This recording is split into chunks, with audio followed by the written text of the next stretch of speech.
আসসালামু আলাইকুম। Hello guys, সকলে কেমন আছেন? আশা করি সবাই ভালো আছেন এবং সুস্থ আছেন। দুর্নীতি, চাঁদাবাজ, লুটপাট, অন্যের ঘরবাড়ি, জমি, দোকান, ব্যবসা প্রতিষ্ঠান দখল করা, এই কালচারটি যেন বাংলাদেশ নামক দেশটিকে গিলে খাচ্ছে প্রতিদিন একটু একটু করে। একটি জাতি যখন নিজের চেহারা আয়নায় দেখতে ভয় পায়, বুঝতে হবে সেই জাতি বিপন্ন। আমরা যেন প্রতিনিয়ত সেই পথে হেঁটে চলেছি। প্রবাসীরা প্রতিনিয়ত গায়ের ঘাম জড়িয়ে পায়ের নিচে ফোসকা ফেলে টাকার জন্য যুদ্ধ করে, আর সেই টাকা দেশে ফাটায় মা বাবার মুখে হাসি ফুটাতে, দেশের অর্থনীতিকে বাঁচাতে। আর সেই অর্থের বাগবাটোয়ারা করে নিচ্ছে কিছু ক্ষমতালোভী ও ফাতি নেতারা। গার্মেন্টস শ্রমিক, কৃষক, প্রবাসী, যারা প্রকৃত অর্থে দেশ গড়ছে, আজ তারা পড়ে আছে অবহেলার ছায়ায়। আর যারা দেশকে গিলে খাচ্ছে, তারা আছে ক্ষমতার সিংহাসনে। আমরা কবে এই কালচার, কবে এই অভিশাপ থেকে বের হব? কবে আমাদের দেশপ্রেম জাগ্রত হবে? আর কবে আমরা শুদ্ধ হব? কবি বলেছিলেন, আমাদের দেশে হবে সেই ছেলে কবে, কথায় না বড় হয়ে কাজে বড় হবে। আজ আমরা সেই ছেলেকে পেয়েছিলাম, ডক্টর মোহাম্মদ ইউনূস স্যার। একজন ইউনূস শুধু একটা নাম নয়, একটা ইতিহাস, একটা আন্দোলন, একটা গৌরব, একটা আদর্শ। যেই জাতি ইউনূসের সম্মান রাখতে পারে না, সে জাতি আসলে নিজেদের মর্যাদা ভুলে যায়। আর আমরা তাই করলাম। ক্ষমতার মোহে আজ আমরা তাকে অসম্মান করছি, যিনি এই দেশের মুখ উজ্জ্বল করেছিলেন পৃথিবীর বুকে। শান্তির নোবেল পাওয়া কোনো কিছুর শেষ নয়, এটা তো শুধু ছিল কেবল শুরুর সিগন্যাল। আর সেই সিগন্যালকে আমরা নোংরা রাজনীতির বাতাসে নিভিয়ে দিচ্ছি প্রতিনিয়ত। একজন মানুষের পক্ষে কতটা লড়াই করা সম্ভব? মিছিল, মিটিং, মামলা, অপমান, তারপরও তিনি দেশকে ভালোবেসে যাচ্ছেন নিঃশব্দে।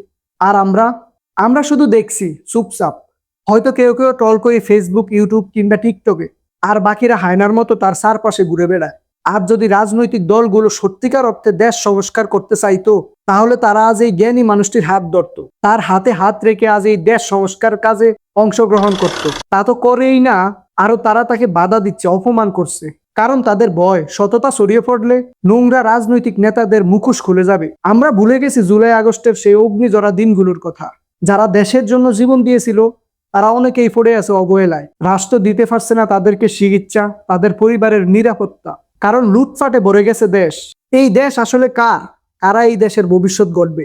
শুধু যারা গলা ফাটিয়ে স্লোগান দেয় তারাই না, এই দেশ গড়বে তারা যারা নিজের স্বার্থকে বিসর্জন দিয়ে মানুষের জন্য কাজ করে, দেশের জন্য কাজ করে। যারা ডক্টর মোহাম্মদ ইউনূসের মতো নীরবে নির্ভয়ে এগিয়ে চলে। হায় রে বাঙালি, আজও তুমি বীর জন্মদাতা হয়ে উঠতে পারোনি। আজও তুমি মহানায়ককে কাটার মুকুট পরিয়ে রাজপথে ফেলে দাও। এই লজ্জা, এই দুঃখ, এই ব্যর্থতা আমাদেরই কালেকটিভ।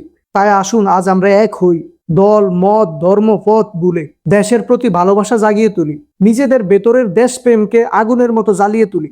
একজন ইউনূস নয়, হাজার ইউনূস গড়ি, যাতে আর কখনো কোনো জ্ঞানী মানুষকে আমরা হারাতে না বসি নোংরা ক্ষমতার রাজনীতির বাতাসে। প্রিয় দর্শক, আজকের এই ভিডিও কেউ একক রাজনীতিতে টানবেন না।